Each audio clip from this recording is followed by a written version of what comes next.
In front of me is Samsung Galaxy S25 and today I would like to show you how you can turn on and use voice typing. Begin by launching your keyboard and clicking on gear icon at the top of it. Then scroll to tap on voice input here and apply Samsung or Google one. If you decided to pick Samsung, you can adjust all of those options. Wherever you decided, go back and to use voice typing, tap on microphone icon at the bottom left corner. As you can see, voice typing is on. If you want to stop, tap on the same but blue microphone.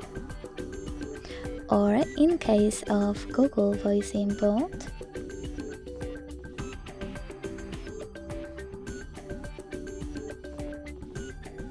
click on the same, now white button. Then to go back, use this arrow at the top left corner. Thanks so much for watching. If you enjoyed this video, don't forget to leave a like, comment and subscribe. Bye!